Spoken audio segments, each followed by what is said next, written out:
Kalian lihat sendiri di luar masih gelap dan ini tuh masih sekitar jam 3 lewat. Aku tuh udah dibangunin sama mama aku. Suruh masak lebih awal. Sebenarnya tadi tuh aku mau masaknya jam setengah 5 aja, tapi ini mama aku udah bangunin, jadi terpaksa lah aku bangun. Mata aku tuh masih ngantuk banget, guys. Aku tuh tipe orangnya walaupun masih ngantuk, kalau udah bangun tidur tuh nggak bisa tidur lagi. Jadi ya udahlah, langsung aja aku masak. Nah, ini ayamnya udah aku bersihin. Jadi ayamnya tuh sebelum tidur memang udah aku potong-potong gitu. Ini tuh bumbunya juga sudah aku siapin, jadi tinggal satset aja, tinggal ditumis saja. Rencananya ini ayam mau aku gulai. Oh ya guys, kenapa tuh aku masak lebih awal? Karena hari ini tempat kita maulid nabi. Jadi kan biasa ya kalau kita maulid pasti dari rumah itu kita bawa rentengan gitu ya buat dibawa ke masjid. Jadi kali ini masing-masing rumah disuruh bawa nasi itu 5 kotak. Terus juga ada bunga yang ada telurnya gitu, guys. Pokoknya telur itu dihias sampai sebagus mungkin, dan juga itu udah menjadi tradisi menghias telur ya guys pada perayaan Maulid Nabi. Oh ya, kenapa perayaan Maulid Nabi itu identik dengan telur? Karena ada maknanya juga ya guys, ada simbolis yang mendalam. Nah guys, ini tuh menurut yang aku baca ya, jadi telur itu melambangkan 3 konsep utama dalam ajaran Islam, yaitu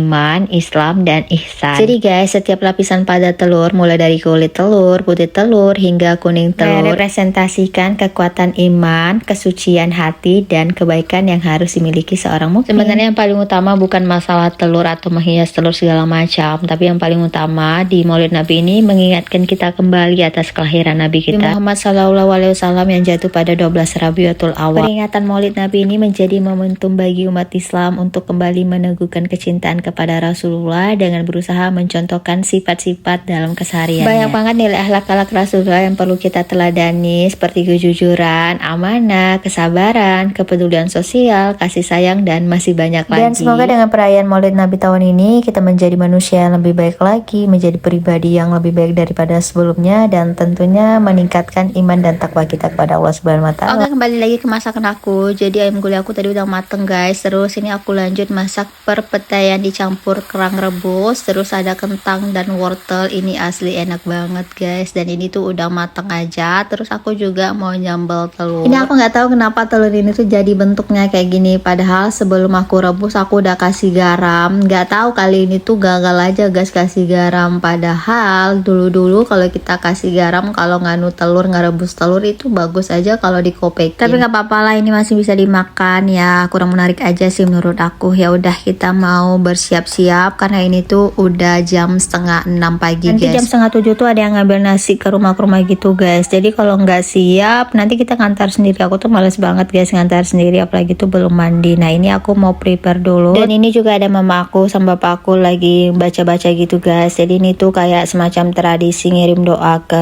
arwah-arwah gitu guys. Aku kurang paham juga sebenarnya ini tuh apa, cuman ya ini tuh udah jadi tradisi di keluarga kita. Kalian suku Bugis pasti paham ya guys. Oke lanjut, ini aku mau cetak nasi dulu. Jadi aku kasih nasi tuh lumayan banyak ya, biar yang dapat tuh kenyang. Ini nasinya sengaja aku padat-padatkan karena mama aku tuh ngasih aku nasi 1 baskom untuk ngisi 5 kotak nasi ini. Jelas nggak muat ya guys, kebanyakan. Ya udah nggak apa-apa, jadi nasinya tuh bisa kita buat makan nanti. Nah ini aku bungkus lauknya. Sebenarnya aku tuh nggak bisa ya guys bungkus lauk kayak gini, tapi buat kebutuhan ini ya udah aku bungkus saja sendiri. Hitung-hitung sekalian belajar juga kan guys, kalau nggak dicoba nggak bakal bisa. Dan ini aku ngebungkusnya ada sekitar 15 bungkusan gitu karena jenis makanan kita tuh 3 macam. 1 kotak makan ini tuh aku isi 3 jenis lauk, terus juga aku tambahkan timun. Nanti tuh juga aku mau kasih permen karena tuh nggak ada pencuci mulutnya guys. Rencananya tuh aku pengen buat kue, cuman nggak sempat berhubung ini waktunya udah pagi. Terus tadi malam tuh jadwalnya buat kue guys, cuman penyakit mager aku tuh tiba-tiba komat. Jadi aku tuh bilang nanti subuh aja, kayaknya sempat, ternyata nggak sempat guys. Ya udahlah aku ganti sama permen ya, aja. Meskipun nggak nyambung kue jadi permen nggak apa-apa lah. Ya udah, ini udah selesai. Jadi lanjut mau aku keluarin dulu karena nanti tuh bakal ada yang ngambil. Oh ya guys, jadi di sini tuh ada tradisi unik juga. Kalau Maulid Nabi biasanya tuh rame banget guys. Iya, kenapa guys? Soalnya banyak yang open house juga. Jadi sepulang dari Maulid ke rumah keluarga gitu ya, makan ketupat, makan kayak makanan lebaran gitu guys. Aku juga baru ketemu pas di sini aja. Kalau di tempat kita dulu nggak ada. Tapi itu nggak diwajibkan ya guys, bagi yang mau aja. Oke guys, ini juga ada acara hataman Al-Quran anak TPA. Jadi sekalian pas Maulid Nabi. Dan ini tuh tetangga depan rumah tadi aku fotoin. Ini tuh dandannya dari jam 3 subuh guys, karena lumayan banyak yang didandanin kan. Jadi datangnya tuh lebih awal. Terus ini pengambil makanan kita juga udah datang. Dan ya udah, video aku juga sampai di sini. Oh ya guys, kalau ada kata-kataku yang salah mohon diluruskan. Ya udah, bye bye, sampai jumpa di next video, bye. Hampir aja lupa, jadi untuk teman-teman yang baru bergabung di vlog aku hari ini, terima kasih banyak udah mampir. Dan kembali lagi aku ingatkan, aku sangat membutuhkan dukungan kalian supaya aku tuh tambah semangat bikin video untuk kedepannya dengan cara like, comment, dan subscribe serta share sebanyak-banyaknya. Dan sampai jumpa di next video, bye bye.